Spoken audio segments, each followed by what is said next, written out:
This video will cover how to begin coding in MySQL. This video will give you an overview of MySQL commands and assist you with writing your journal entries this week. MySQL is a popular structured query language used by most database management systems.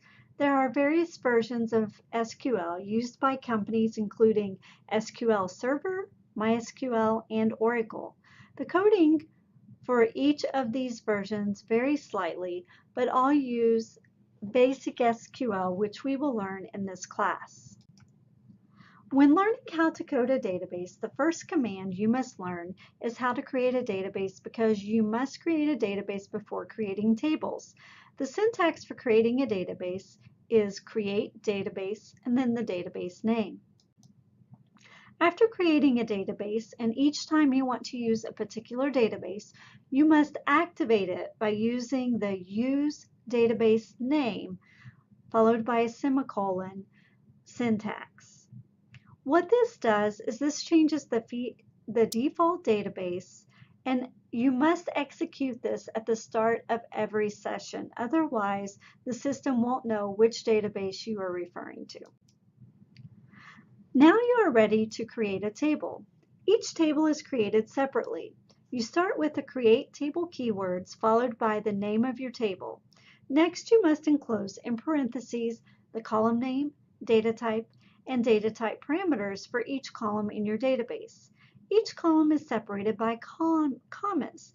Notice that the table name and column names cannot exceed 18 characters, must start with a letter, and contain no spaces, and can contain letters, numbers, and underscores, but no other special characters.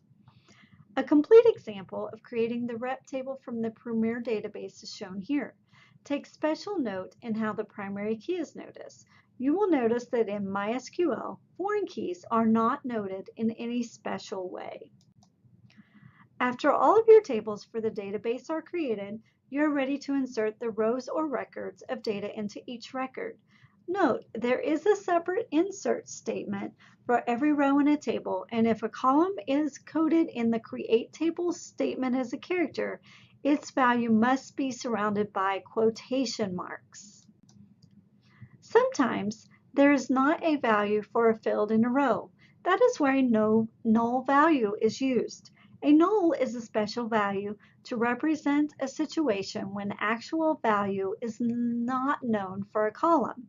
You can use the not null clause in the create table command to exclude the use of nulls in a column.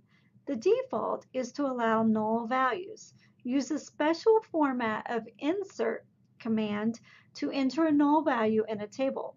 Identify the column names of the columns that accept non-null values, then list only the non-null values after the values command, as you see here.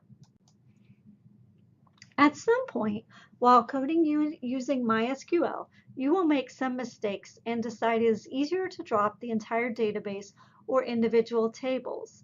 Make the changes to your script file in the Notepad document and then rerun the script, or copy and paste the information into your database as a clean copy. If you just want to update a single value in a table, you can use the update command. If you want to delete a record, you can use the delete command.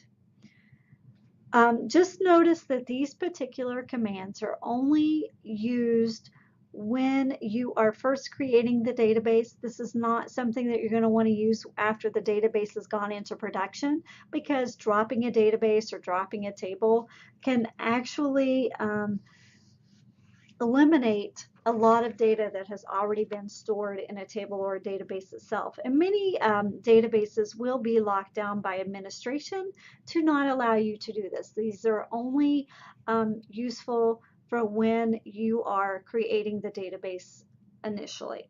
Now let's go over the syntax for each of these commands separately. The syntax for dropping a database is drop database and then the database name. This is useful when the database is created and you want to start from a clean script file. The syntax for dropping a table is similar to that of dropping a database. It is drop and then table name. And this is also useful when the table is created before errors are discovered. The syntax for updating data in tables is the keyword update followed by the table name followed by the keyword set, and then the column name, and then the equal sign, and then in single quotes the value that you want to look at, and then the where keyword, and then the column name, and then finally the value that you want to update. You may also want to delete an entire record. The syntax for deleting a record is as you see here. Delete from table name where column name equals whatever value you have. Remember that the single quotes is for any values that are a character or varchar data type. And this is also used to delete an entire record. Once you have entered everything into your database, you are ready to review information in the database. The select command is used to review data in a database. The show columns command is used to display a table structure or the data dictionary. The show databases command is used to display the names of all databases, and the show table command is used to display all tables associated with in the active database. Also known as displaying the data dictionary, the show columns command has syntax of the keywords show columns from and then the table name, complete with our normal semicolon. The show tables and show database commands are pretty simple. The show tables is just like you see here, and it displays all tables in the active database. And then the show databases command is just like you see here as well. It displays the names of all databases currently on your server. So now let's move on to single table queries. A query is a question represented in a way that the database management system understands. This week and next week, we will focus on single table queries. That means we will only ask questions that can be found from one table at a time. When forming simple queries, you use 3 keywords, select, from, where. Learn these 3 keywords as you will use them for every query you write. The select statement is always required and used to list or reference all columns you want to display. You separate the columns by commas. The from statement is always required and is used to name the table you need to access to retrieve the items in the select statement. When we add more than one table, you will separate the table names with commas. The where statement is optional, is only used when you need to specify specific conditions or criteria. When you have more than one criteria, use a compound condition such as and, which we'll talk about in the next video. To execute every query, you need to complete your query by adding a semicolon. This tells the computer to execute your command and ask the question about the database you have active. This video series refers to exercises for the Premier database. Your homework refers to exercises for Henry databases. I will work through the Alexa Meyer database for examples in this video to assist you with journal entries. I recommend you practice with all 3 databases before taking the next exam. The more you practice you have, the more comfortable you will become with writing queries and answering query questions. So let's take a look at an example for retrieving data from all columns and all rows.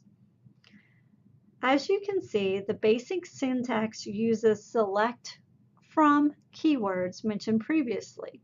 You use an asterisk to indicate all columns and all rows in the select clause. This command will list all columns and all rows in the order used when the table was created. The from keyword tells the computer which table to get the information from. The where keyword is not needed because we want to see all data in the specified table and not specific columns and rows based on criteria. Let's look at a sample question from the Alexa Mara database. All examples in this video will be from the Alexa Mara database, so be sure to have your table handout ready. You should also launch your mini server and activate the Alexa Mara database to practice with the commands. When I see a question, the first thing I do is read the question and determine the columns, tables, and criteria needed. For the purposes of examples in this video and future videos, I've chosen the color yellow to indicate columns I need to list in my output that go into the select statement. I use orange to highlight any clues about which table to use for the from statement. It is not always obvious which table to use, as you usually have to refer to the table the columns and criteria needed are from. If there was criteria needed, I would indicate that in green so I would know to include a where statement. To summarize before writing the query for our question, highlight select info in yellow, from info in orange, and where info in green. Let's look at our question and write the query. I see that I want all rows and all columns, so I can use the asterisk in the select statement to indicate this. I also see that I need to get my information from the Marina table, which I highlighted in orange. This gives me the query select star from Marina, as you see here. Don't forget to add the semicolon at the end to execute the query. Run this in your mini server to see the results. Let's move on. In this example, we will retrieve data from specific columns with no criteria. Let's look at the syntax for this. Select column name separated by commas from table name. The where statement is not needed because we do not have criteria. Now for a sample question. I quickly see that owner number, last name, and first name are needed column names, so I highlight them in yellow.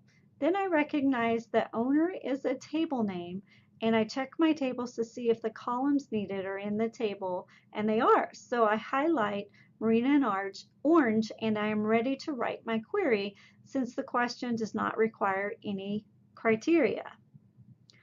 My query becomes select owner num, last name, first name from owner, as you see here. Try this in your mini server to see what results you get. Now for a summary. This is what we learned in this video. We learned how to use the MySQL mini server window to enter commands copied from Notepad. We use the create database command to create a database, the drop database command to drop a database, the use command to activate a database, the create table command to create tables, the drop table command to delete a table, the insert command to add rows, the not null clause to identify columns that cannot have a null value, the update command to change the value in a column, the delete command to delete a row, the show columns command to display a table's structure of the data, and this select command to query data in a table. The next video will show many more select command options and more about writing query questions. Thanks for watching.